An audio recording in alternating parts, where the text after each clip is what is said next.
वो यहाँ से देखिए, मैं उस परिवार से जाके मिलना चाहता हूँ, बस मैं उस परिवार से मिलना चाहता हूँ और मैं बता रहा हूँ ये मुझे रोक नहीं पाएंगे। योगी जी ने कहा कि उन्होंने प्रधानमंत्री के कहने पे एसआईटी बिठा दी है, क्या इतना काफी है? प्रधानमंत्री ने कहा जल्दी वो सब ठीक है, मगर मैं उस परिवार से जाके मिलूंगा। लेकिन प्रधानमंत्री आप यहाँ से वापस नहीं जाने वाले? और उत्तर प्रदेश पुलिस का वो कोई क्राइम नहीं है। जी सर, आप उत्तर प्रदेश के पुलिस के रवैये को क्या कहेंगे सर? सर, पुलिस के रवैये को As you heard, Chetty, as you heard from Rahul Gandhi, he is saying that he will not bust from this place. He is not going to go back. This is what he is saying.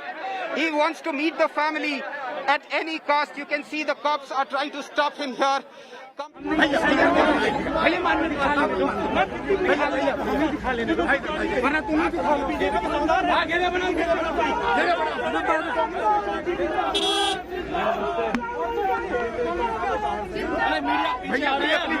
चले जाए बंद करके। हाँ चले जाओ। बाबूजी पैदल क्या जाएंगे आप लोग? हाथ तक पैदल जाएंगे? मैं यूपी के मैम कहाँ तक जाएंगे ऐसे?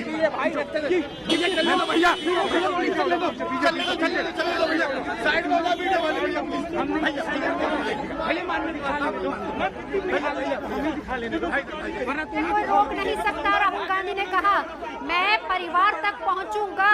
पूछा गया कि क्या पैदल जाएंगे, कहा मैं परिवार तक पहुंचूंगा, भले ही वहां पर 144 लगाई गई है, मुझे अकेले जाने दिया जाए, मैं किसी को साथ नहीं लेकर जाऊंगा, अकेले जाया जा सकता है।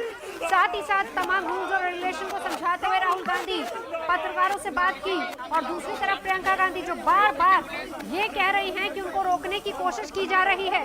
राहुल प्रियंका दोनों ही हाथरस की तरफ कूच करते हुए एक्सप्रेसवे पर रोका गया ये काफिला, लेकिन उसके बाद दोनों गाड़ी से उतरे और पैदल हाथरस की तरफ कूच कर रहे हैं। राहुल गांधी कह रहे हैं कि मुझे रोक नहीं सकता कोई भी, मैं पैदल जाऊंगा, परिवार से मुलाकात करूंगा और मुझे कोई नहीं रोक सकता। प्रियंका कह रही है कि ये मुख्यमंत्री की जिम्मेदारी है कि प्रदेश में बच्चियां, महिलाएं सुरक्षित रहें। 11 मामले रेप के हर दिन सामने आ रहे हैं। सरकार को जगाना और इसीलिए ये मार्च भी जरूरी है, विरोध भी जरूरी है और परिवार से मुलाकात करनी भी जरूरी है। राहुल गांधी ने सीधे सीधे कहा कि मुझे कोई नहीं रोक सकता, अगर वहां धारा 144 लगी है तो मैं अकेले जाऊंगा, मुझे अकेले जाने की इजाजत दी जाए। दूरी बना के रखिए भैया, आगे आगे चलो। तो हाथरस के रास्ते में लगातार आप सुन सकते हैं कि कोविड गाइडलाइंस का पालन करते हुए, क्योंकि अनाउंसमेंट्स भी यहाँ पर हो रहे हैं कि दूरी बनाकर रखिए, साथ साथ मत आइए, एक साथ मत चलिए, दूरी बनाते हुए आगे चलिए। लेकिन किस तरीके से डीएनडी की जो तस्वीर हमने आपको दिखाई थी, वहां पर किसी तरह की कोई दूरी नहीं थी, वहां पर किसी कोविड की गाइडलाइंस को कहीं भी फॉलो नहीं किया जा रहा था। वहां पर भीड़ इकट्ठा थी, कांग्रेस के तमाम कार्यकर्ता वहां पर मौजूद थे, लेकिन यहां पर कोशिश ये की जा रही कि ये भी दिखाया जाए कि कोविड गाइडलाइंस को भी फॉलो कर रहे हैं। और लगातार आगे बढ़ते हुए हाथरस की तरफ एक्सप्रेसवे का ये रास्ता, जिसमें राहुल प्रियंका दोनों को रोका गया, काफिले को गाड़ी से उतरे और पैदल हाथरस की तरफ। राहुल ने कहा कि ठीक है, अगर वहां धारा 144 लगी है तो मुझे अकेले जाने दिया जाए, अकेले जाने की इजाजत होनी चाहिए, मैं अकेले जाऊंगा, मुझे कोई नहीं रोक सकता, परिवार से मुलाकात करके रहूंगा। प्रियंका ने सीधे सीधे मुख्यमंत्री को जिम्मेदार ठहराया।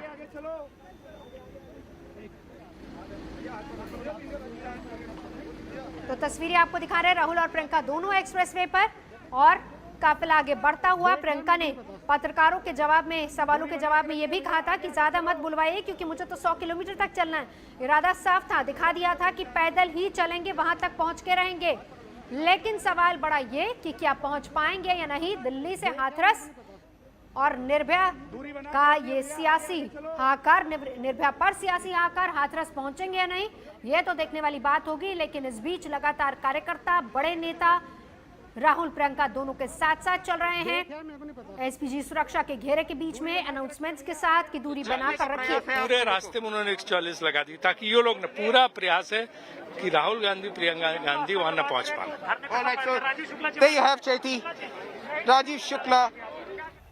राजीव शुक्ला जो बता रहे थे कि पूरे रास्ते में 144 लगा दी गई है ताकि हम ना पहुंच पाए, रोकने की कोशिश हो रही है।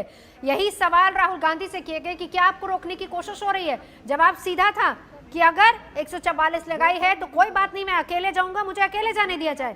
प्रियंका ने सीधे तौर पर सरकार पर हमला बोला, कहा कि रोकने की कोशिश हो रही है। प्रदेश में महिलाएं सुरक्षित नहीं है, मुख्यमंत्री इसकी जिम्मेदारी ले, सरकार को जागना होगा और इसीलिए सड़कों पर हैं। प्रियंका ने इस बात का हवाला भी दिया कि मैं एक महिला हूं, मेरी 18 साल की बेटी है, डर लगता है इस तरह की बातें, इस तरह की वारदातों को सुनकर, और इसीलिए सरकार को जगाने के लिए सड़कों पर उतरे हैं और अब पहुंचेंगे हाथरस परिवार का दुख दर्द साझा करना। इससे पहले आपने सुना था किस तरीके से तमाम जो यूपी के कांग्रेस लीडर्स हैं वो भी ये बात कह रहे थे कि परिवार का दुख साझा करने के लिए किसी की परमिशन की जरूरत नहीं है, हम किसी से इजाजत नहीं लेंगे, हम जाएंगे वहां पर। डीएनडी पर बड़ी संख्या में कार्यकर्ता इकट्ठा हुए और वहीं से राहुल और प्रियंका का ये काफिला निकला। वहां तो रोका नहीं, लेकिन एक्सप्रेस वे पर पहुंचते ही गाड़ियों को रोका गया, गाड़ियों से नीचे उतरे राहुल प्रियंका और फिर उसके बाद पैदल हाथरस की तरफ कूच करते हुए, जिसमें दोनों ये बात बता रहे हैं कि धारा 144 पूरे रास्ते में लगा दी गई है। ठीक है, अकेले जाएंगे लेकिन सारी गाइडलाइंस को फॉलो भी करते हुए अकेले जाएंगे, पर बड़ा सवाल ये कि क्या पहुंचेंगे या नहीं। और इस बीच आज दोपहर सिद्धार्थनाथ सिंह ने भी प्रेस कॉन्फ्रेंस की थी और उन्होंने सीधे तौर पर यह कहा